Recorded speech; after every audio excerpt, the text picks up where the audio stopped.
Okay, video number 2. This is your flights. Okay, entering flights into the league, the types of flights. So we have 3 types of flights: a standard flight, a circuit flight, and a declared flight.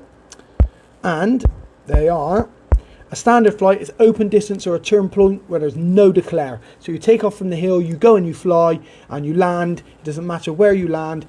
That distance between your takeoff and your landing will be measured, and that can be entered as your open distance or measured over turn points. Whichever's furthest will give you the highest score. That's what will be registered. Circuit flights, out and return. Take off the hill, fly away, come back to exactly the same hill. That distance will be measured, and you'll be all good. That's entered. Same with your flat triangle. Take off, fly, first leg, second leg, third leg, land, close the triangle. You're all good. And that you'll get your points for it. And your declared flights we'll come on to in a minute, because this is where it gets tricky. So we will talk about declared flights shortly. So minimum distances, standard flights and circuit flights, 5 kilometers in your clubs, 10 kilometers minimum in your national. So if you put a flight in for 11 kilometers, that can enter into the national database, so you might want to pay the money. And your declared flights, 25 kilometers for both, for flight to goal, turn point and triangle, and out in return is 35 kilometers. So your multipliers now is where it gets really interesting. So your out in return, flat triangle, minimum of 5 kilometers gives you 1.2. So what that means is if you do 100 kilometers, you'll get 120 for it. Or if you do 10, you'll score 12. You get 1.2 times basically. And your out in return, your flat triangle, gives you 1.5 if it's 15 kilometers and above. So it incrementally steps up to encourage you to push further. Now, they're your non-declared circuit flights. When we get to our declared circuit flights, so a flight to goal, let's say, I put one waypoint where I'm taking off, and I put one waypoint where I'm going to land. As long as I enter into both of those waypoints, so I enter in the first one to start the log, enter in the last one or the finish to finish it. As long as I enter into both of them, I'll get 1.25 times. So if that's 100 kilometers, I'll score 125 on the league. And that steps up, as you can see, incrementally. And triangles are really big. You get 3 times. So if I set a 100 kilometer triangle, I'll score 300 points if I hit all of my turn points. I really like the multipliers. I really like that it pushes you for declared points. So I like it. Some people don't, but for me, I like it. I enjoy it. Coastal flights, you should know me. I'm not really going to talk about them. Multiple flights. There's no need to land between different flight types, provided your IGC track log shows the necessary details for each submitted claim. For example, you could complete a triangle, then fly open distance, or fly 2 triangles without having to land in between. So let's say I did a triangle, 40 kilometers, and I started, flew a triangle, then I thought, I'm going to fly that triangle backwards, and I flew it backwards. I'll score the points for 2 triangles. As long as I complete both triangles, and my track log crosses over each time, I've completed 2 triangles. So I'll score the first one the right way round, and I'll score the second one the other way round. So yeah. And your triangle geometry, set out here as 100 kilometers just for maths.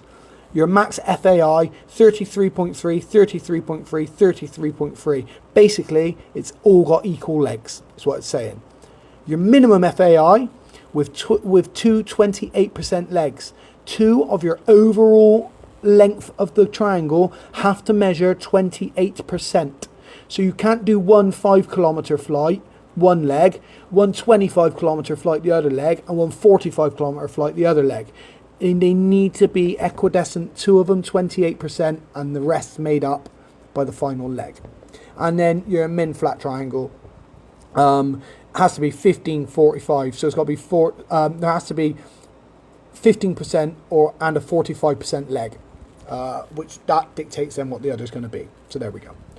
Well, now here we go. We're on to our declared flights. So what I'm going to do for the declared flights, I mentioned earlier about your IGC file declarations. We're just going to go over this. Each of the message methods provides a timestamp, okay?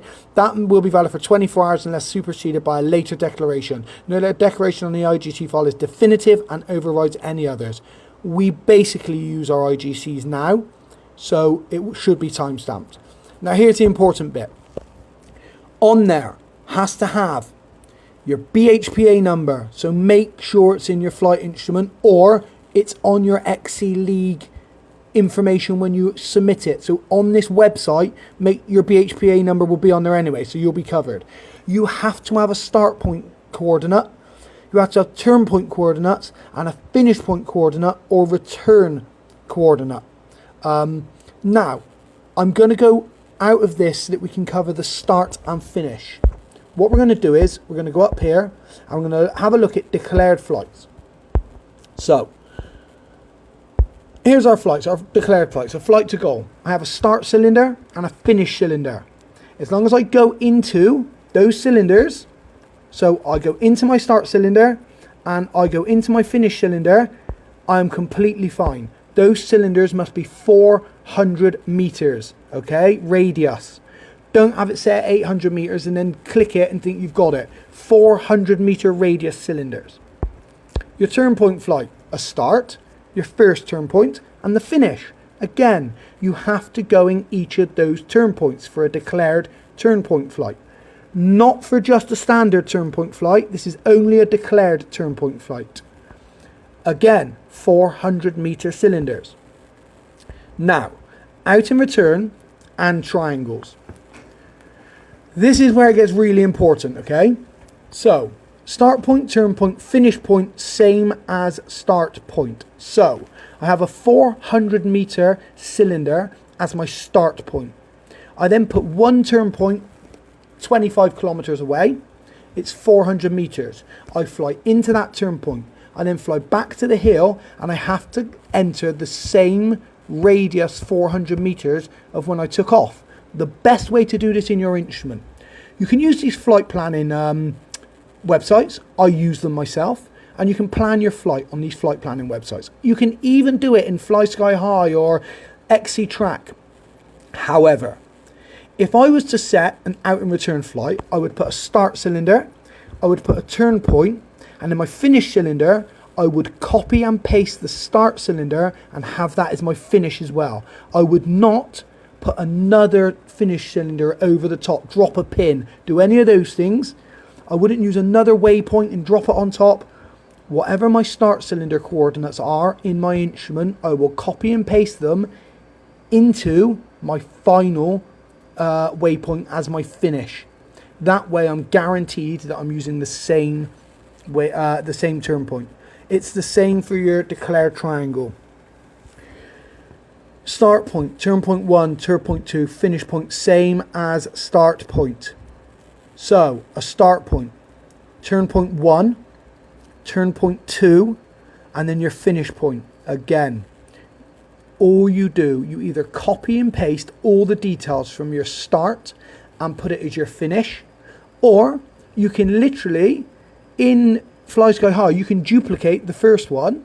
So your number 1 on there, you duplicate it. So you'd have, say, TP1, TP2, TP3, and then I'd have TP1 again. That would be my first cylinder, my second, my third, and my fourth would be my number 1 again. So you can rename them to start, turn point 1, turn point 2, finish, or you can just leave it TP1, TP2, TP3, TP1, and then you have turn point 1 twice, so it will be the same as your start. They have to be 400 meter cylinders, and you have to enter into them.